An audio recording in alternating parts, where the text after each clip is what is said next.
Shavuot, on s'était arrêté à la veillée. Alors vous savez qu'à Shavuot, Baruch Hashem, on fait une veillée. Il y a plusieurs raisons pour laquelle on fait la veillée. Une des raisons, qui est la plus connue, c'est le fait que les Bnei Israël, Akadosh Baruch Hu leur avait demandé de se préparer 3 jours avant pour recevoir la Torah. Et le jour, le matin où il aurait dû leur donner la Torah, ils sont tous endormis. Et Akadosh Baruch Hu, il a été obligé de les réveiller. Et donc, pour être métaken, pour réparer ça, on reste réveillé. Une autre raison, c'est pour montrer que combien on aime la Torah, combien la Torah elle est importante pour nous. Et on montre à Kadosh Baruch Hu qu'on est tellement impatient que toute la nuit d'avant de recevoir la Torah, puisque le matin, c'est comme si c'est pas comme si, c'est on reçoit la Torah, puisqu'on lit les 10 commandements, on va voir après Bezrat Hashem. On reste réveillé, on étudie la Torah, on va voir ce qu'on étudie, ce qu'on n'étudie pas. Ok, et cette nuit-là, elle est très importante. Elle est décisive pour nous. Pourquoi? Pour le fait de prendre, comme je vous ai dit, chaque étape dans la vie, tu recharges les batteries. À Shavuot, Akadosh Baruch Hu, il va vous donner combien de Torah vous aurez dans cette année-là. Dans ta famille, avec ta femme, avec tes gosses, avec... Ok? Donc, plus toi tu t'investis, plus tu es là, plus Bezrat Hashem, Akadosh Baruch Hu, il t'accompagne. Le Zohar Akadosh, il dit des trucs extraordinaires sur cette nuit-là, que la personne qui reste réveillée, qui étudie la Torah, t'as pas la force d'étudier, quand tu prends un livre, tu t'endors. Il y a des cours qui sont organisés dans les communautés, il y a tu prends un livre qui t'intéresse au niveau Torah. Alors c'est vrai que le Mikaradin, le mieux, c'est d'étudier le Tikkun. Arizal, il a fait un Tikkun, où en général, là-bas, on lit tout le Sefer Devarim, où c'est bien, si tu as le temps, tu peux lire Hidra Rabba, Hidra Zutra dans le Zohar, ou sinon, il y a les Teilim. Il y en a qui disent on étudie aussi le Sefer Rambam, Sefer Mitzvot, puisqu'on va recevoir toutes les 613 mitzvot, et là-bas, il faut comprendre, chaque fois quand tu fais une mitzvah, c'est pas, bon, j'ai fait une bonne action, non. Il faut savoir que chaque mitzvah, elle a un lien avec une ramification avec d'autres mitzvot, et que quand tu fais pas une mitzvah, ou quand tu as annulé une mitzvah, ou quand tu as fait une avera, il faut savoir, c'est d'Oraita, des Rabbanan, si c'est de la Torah, des Rabbanan, tout ça. Le jour de Shavuot aussi, c'est bien de lire dans la journée. Je vous ai dit lachem, je vous ai déjà dit, Chetzio lachem, Chetzio lachem. Chaque Yom Tov, on doit moitié pour nous, moitié pour Dieu. Ça veut dire quoi? Que la moitié du temps, c'est pour le limoud, la moitié du temps, c'est pour kiffer. Ok, on a dit qu'à Shavuot, c'est important de manger de la viande rouge et du vin, boire du vin. Ok, pourquoi? En simcha est là. Bébassar veyain. La vraie joie, c'est avec de la viande. Maintenant, quelqu'un qui ne peut pas manger de la viande pour des raisons médicales, ou quelqu'un qui n'aime pas trop la viande, ou quoi, alors, ok, tu peux manger du poulet. La Torah, c'est pas quelque chose qui... Ah non, tu manges ça, sinon il n'y a rien. On a besoin en général, quand tu vas au restaurant, ok, ou quand tu fais les grillades, ouais, tu dis pas non, je mange pas de viande. D'accord? Tu vas, tu manges de la viande, tu kiffes, tu te prends une belle entrecôte, un truc. Là, la même chose. Les Israéliens, ils ont l'habitude, pendant les Yom Tov, de faire un barbecue. On a le droit, pendant Yom Tov, de faire un barbecue. Alors, Rosh Hashanah, je te dirais pas de faire un barbecue, c'est Yom Hadin. Mais Shavuot, une fois que tu reviens de la veillée, tu as dormi, il est midi, on a le droit. On prend une flamme qui est déjà existante, tu allumes ton charbon, tac, tu mets tout en place.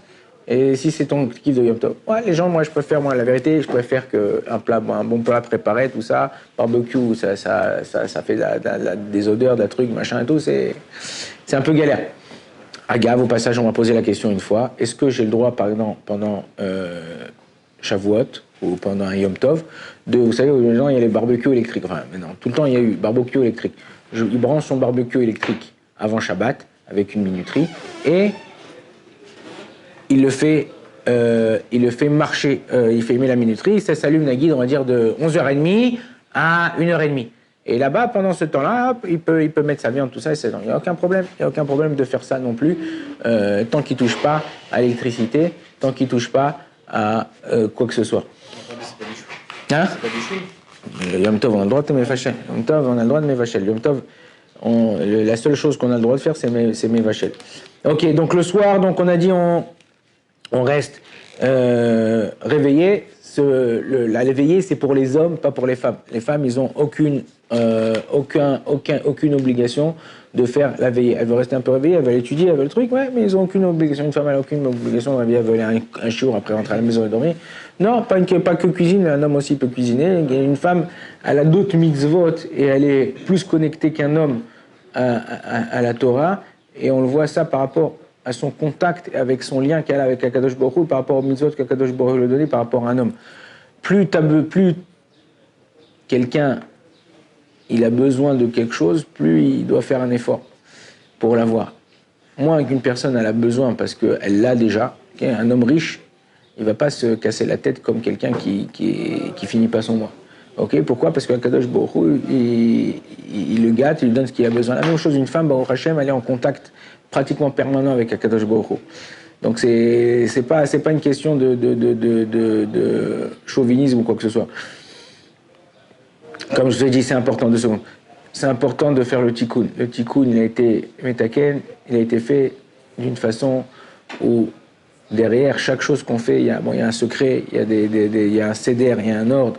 Et c'est important de pouvoir le faire et de pouvoir étudier selon cet ordre-là. Quelqu'un, après qu'il a fini le tikkun, il veut étudier la Gemara, il veut étudier quelque chose d'autre, il peut, Yeshua al-Mal, il se mord. Mais il faut savoir que ce tikkun, il est important, ce limoud qu'on fait, il est important. Maintenant, c'est pas un temps où tu vas fumer, on a le droit de fumer. Ok, Yom Tov, on a le droit de fumer. C'est pas un temps où là, tu es là, tu vas fumer dehors avec tes potes, tu vas commencer à parler, taper la discute, que t'as fait, qu'est-ce que tu fais, qu'est-ce que t'as fait, dans quoi tu travailles, combien t'as gagné, combien t'as truc. Le mec qui fait ça, ouais, c'est comme si il dormait. Donc, choisis. T'as envie de parler, t'as envie de machin, va dormir. Vaut mieux que t'ailles dormir. Demain matin, tu te lèves honnête, tu pries, tu écoutes les 10 commandements, et tu reviens et trucs. Mais de là, de parler, de machin, de trucs. Bon, ça va, 5 minutes, machin. Ouais, mais en général, je vous ai dit, chaque moment, si maintenant je te dis chaque seconde que tu travailles, tu gagnes 200 euros. Ok? Ça va vite. Ouais, 2000 euros en 10 secondes. Ouais. 20 000 euros en 100 secondes. Tu vas pas perdre une minute, tu vas dire, attends, je vais fumer une clope. La clope, c'est 7 minutes. Ok, non, tu vas dire, attends, 7 minutes, ça fait... Non, qu'est-ce que tu fais? Tu restes, tu t'arrêtes. Une fois que tu as terminé, tu fais ce que tu as à faire. La nuit, elle passe très vite. Surtout là, on est en été. Enfin, on commence l'été. Le soir, il se couche très tard. Et le matin, il se lève très tôt. Donc, on n'a pas beaucoup de temps. Il y a un temps pour tout. Là, c'est le temps, tu veux, le lendemain matin, parler avec ton pote, après la veillée, vas-y, parle avec lui. Après la veillée, qu'est-ce que tu fais? En général, tu te casses. Ok? Donc, c'est important de sauver ce moment-là, d'éternaliser ce moment-là du limoud. Ok? Faire attention. Le plus important, après la veillée. Il y a le mikvé du matin de Shavuot, il est très important, celui qui peut aller, Inematov ou Manaim. Pourquoi? Parce qu'on a terminé le Homer. Le Homer, c'est Hod Shebaod, la dernière Sphira. Et là, ça arrive une fois dans l'année, c'est l'union intense entre l'âme Israël et Akadosh Baruch Hu, et on reçoit la Torah. Et comme je le dis, l'histoire elle se répète. Donc, ce qui s'est passé à l'époque, il se repasse maintenant. La veillée, c'est une obligation ou c'est une bonne coutume? Non. Alors, la veillée en soi, c'est pas écrit dans la Torah. C'est un minag, comme ça, il est écrit comme ça, mais à partir du moment où l'âme Israël a reçu le minag, ok, ça devient une halakha. Et donc c'est pour ça qu'après ils ont institué tout ça. Maintenant, encore plus à Shavuot, où on vient réparer ce qui s'est passé. Maintenant, quelqu'un qui est fatigué, quelqu'un qui est malade, quelqu'un qui est pas bien, vaut mieux qu'il aille dormir et qu'il arrive frais de lendemain à la tfila que pas fatigué. Alors Rabbi de Lubavitch, il disait comme ça, pour le manger par exemple, ou pour boire le matin un café ou manger. Il dit, vaut mieux manger pour prier que prier pour manger. Ouais?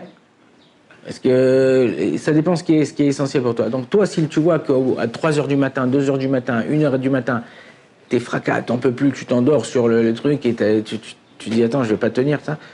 Va, dors 1h, 2h, 3h et après réveille-toi et tu vas honnête, tu pries avec tout le monde, tu seras frais pour la tefila. 10 minutes, okay? Ouais. Donc maintenant aussi, il faut pas que sera Robert FCDO. Ça veut dire quoi sera Robert FCDO? Il faut pas qu'une personne, après qu'elle s'est réveillée, ou le matin, elle a veillé toute la nuit, pardon, elle a dormi, elle a veillé toute la nuit, le matin elle arrive et quand ça arrive les 10 commandements, il s'endort et il n'a pas écouté les 10 commandements.